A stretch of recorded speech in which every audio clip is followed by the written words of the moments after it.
On this time when nobody knows what's gonna happen, and I'm glad we don't know what's gonna happen in the next minute, so that we can trust in who holds our tomorrow.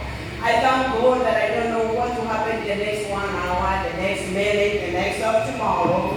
But my joy and my confidence is to know my God holds my tomorrow. And He who holds my tomorrow is holding my hand.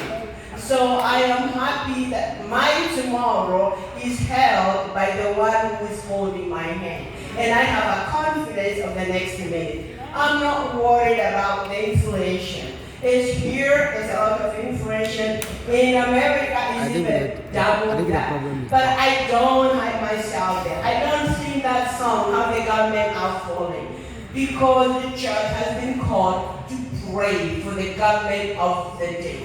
If you find yourself criticizing the government of the day, you are not doing what God has called you to do. Your job is to pray for the government of the day.